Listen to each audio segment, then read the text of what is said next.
which is, as you can see, Stalker. Season 1, the complete first season. This is what we're talking about today, Stalker, complete first season. Welcome, heroes and villains, to Fjook Enterprises YouTube channel. Take a moment, relax, stop your bickering, and just enjoy the show. I'm going to do my best. I'm going to do my best to talk about this without spoilers for a bit. So, one of the reasons I like this so much is it reminds me of Buffy the Vampire Slayer.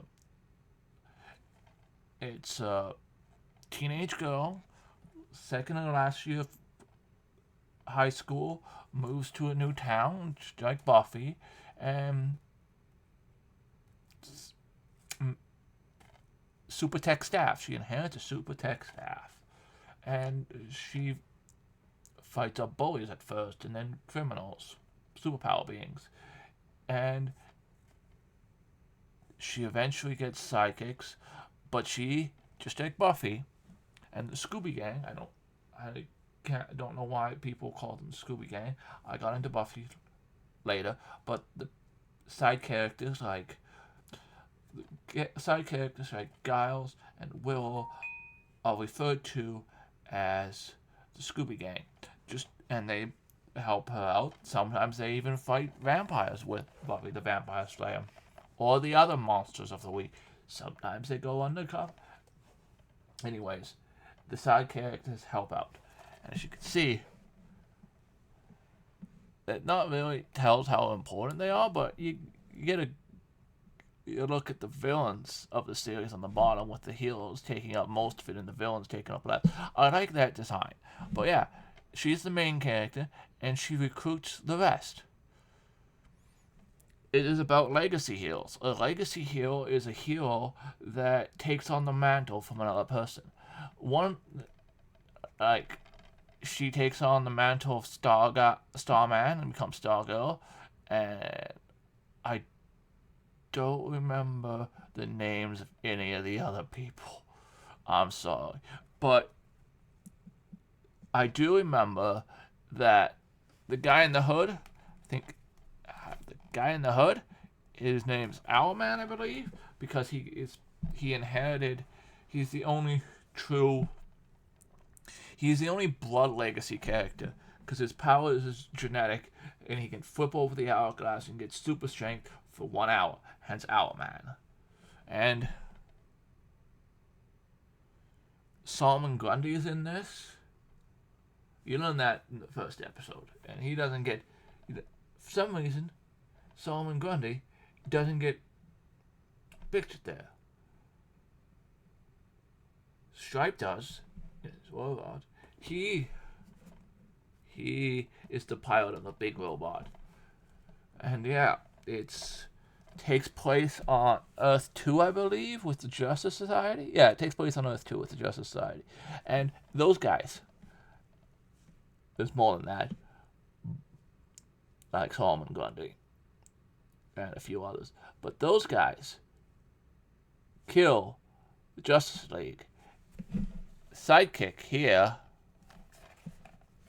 is about 15 years younger at the time. And yeah, he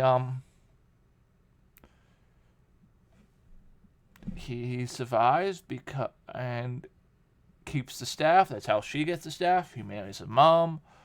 I guess unlike Buffy. Just like Buffy.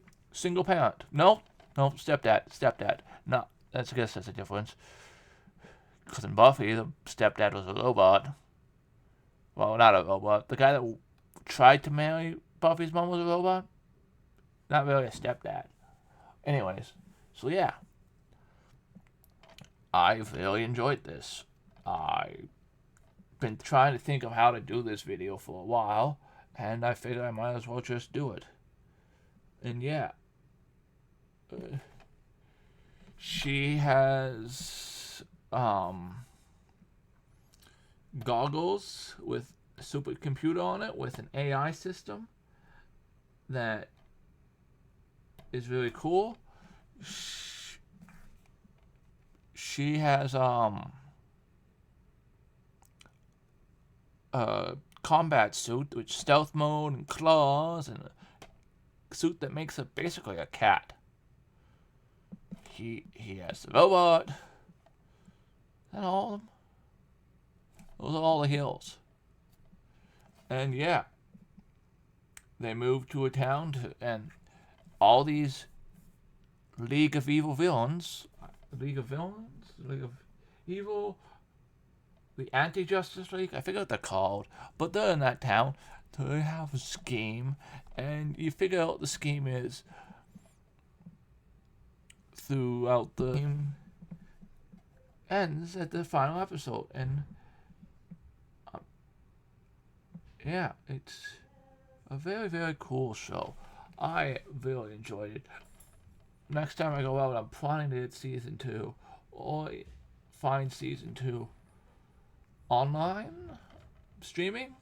Yeah, I'll probably stream season 2 because I enjoyed Stargirl.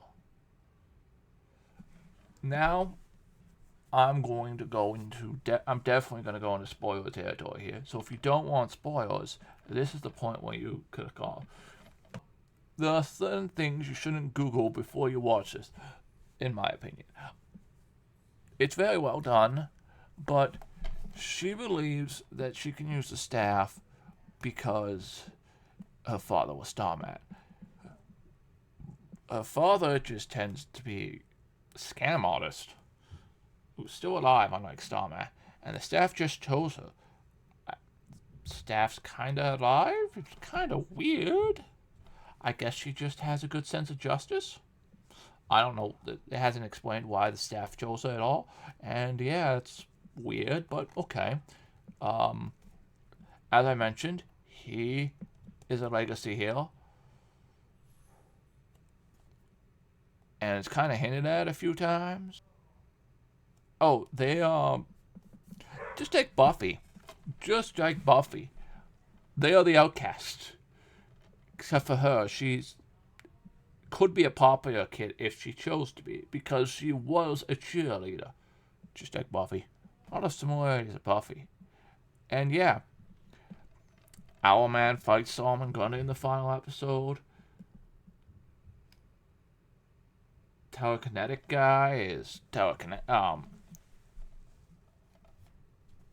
he is a mind reader and telekinetic. Kind of scary. Especially how much of a telekinetic, how much he can fuck with people's mind is very scary. She's just a sadist. I could see him coming back, cause his backstory is that the Koreans or Chinese killed him, and then he came back, so he could come back. I could see him coming back. But most of these people die. The tech expert, who's not on it, doesn't die. Solomon Grundy doesn't die. But yeah, this takes place on Earth 2, I think it is, with the Justice Society, because Earth 1 is... I think Earth 1 is the one with Flash and all the rest, like Batwoman, Arrow, Supergirl is on Earth 1, and this takes place on Earth 2. I think. It takes place on a different Earth than Flash. I know that for certain. And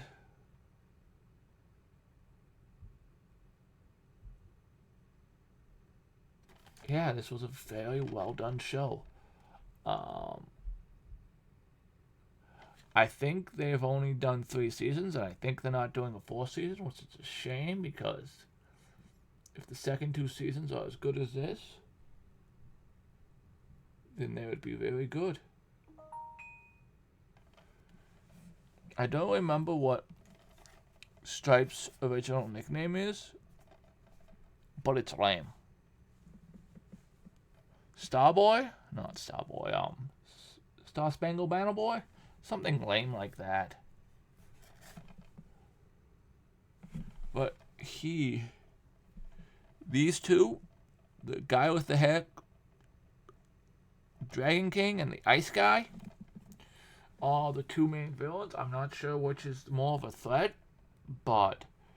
Oh, I guess there's also a legacy villain with the people's kids, or at least attempts at legacy villains. Like, her daughter, her and his daughter they're training her to be a villain. His daughter's basically a villain who the parents don't like because she's too reckless, because she's a teenager, maybe. Teenagers are very emotional and reckless. And no idea about his kid. But the telekinetic guy, yeah, his son is almost used to be the replacement of him because his son is telepathic. If I said telekinetic, I meant telepathic. But yeah, a lot of people think yeah.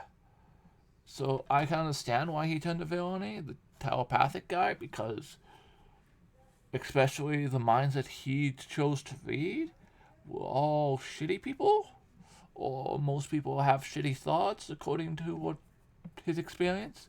And yeah, mad scientist vibe. But season 1 was good. If season 2 is half as good as season 1, it will be a 7. This isn't a 10 out of 10. I'll give this like a 9.2 out of 10, where I think they did very good telling side story, telling individual stories that built into each other. Not just one story overall, but individual stories that built on top of the previous stories. That's how I felt this went. I could be wrong there, but that's just how I felt. So, yeah. Superheroes. Stargirl. I think she has her own comic book. I'm not sure about that. I didn't know much about Stargirl. I know she was on that one episode of Justice League Unlimited where the general injects himself with the things to fight Superman because Superman's an alien threat, so he becomes a monster and fights people. And Stargirl says something like, I don't have powers, it's all in the staff.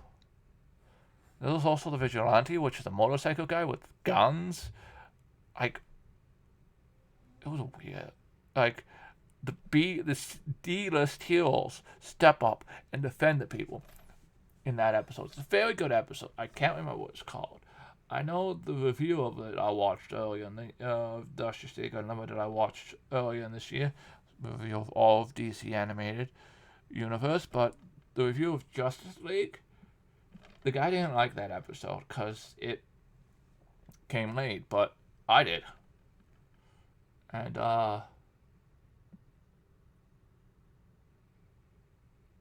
yeah, comment, and subscribe, and I'll see you in the next video.